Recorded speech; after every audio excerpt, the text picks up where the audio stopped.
Let's start this section by looking at some real success stories from the coding world. Today we're going to focus on a company called Xient.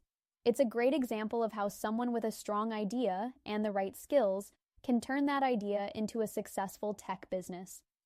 We'll go over how Xient started, what challenges they faced, and how coding played a key role in their growth. The goal here is to show you that success in this field isn't just for a few genius-level people. It's achievable with persistence, learning, and creativity. So let's dig in and see what we can learn from their journey.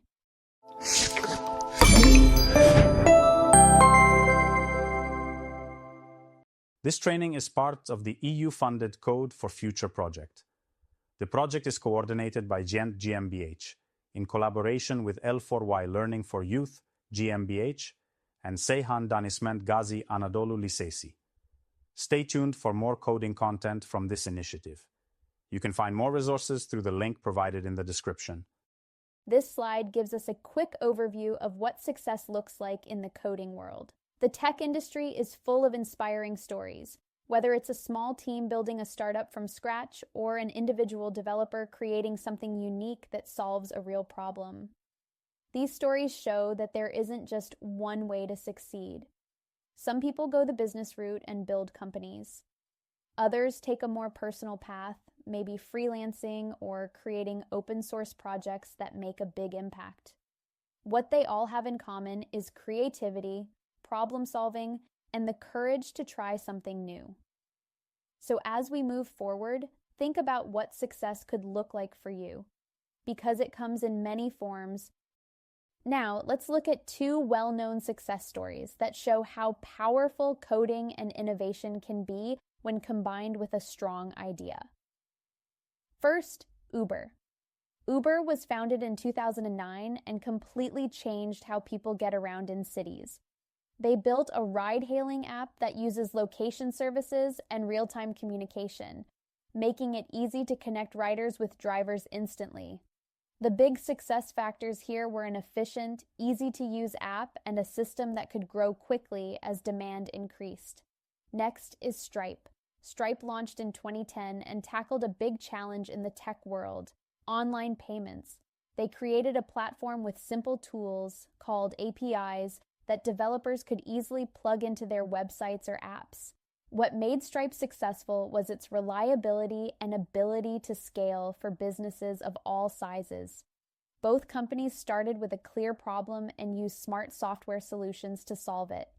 That's what innovation in this space is all about. Let's take a look at another big success in the startup world: Slack. Slack was founded in 2013 and quickly became a game changer in workplace communication. Before Slack, teams often relied on messy email threads or scattered tools. Slack brought everything together into one intuitive messaging platform. Its big impact was making communication faster, more organized, and more collaborative. The key success factors: simple design, real-time communication, and tools that help people stay focused and productive.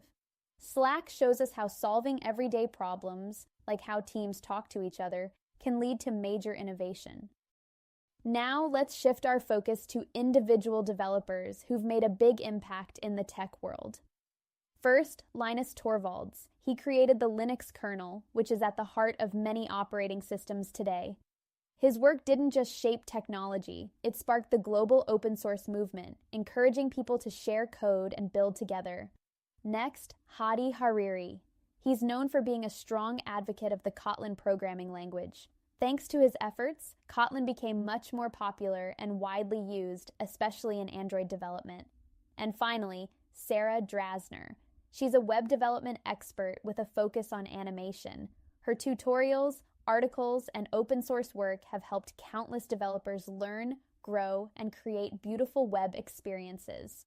These stories remind us that success isn't just about creating big companies, it's also about sharing knowledge, supporting the community, and making tools that help others. And that wraps up the first part of this chapter. I hope you found it helpful so far, but we're not done yet. There's more to explore. In the next part, we'll continue diving deeper, so be sure to check it out. See you there.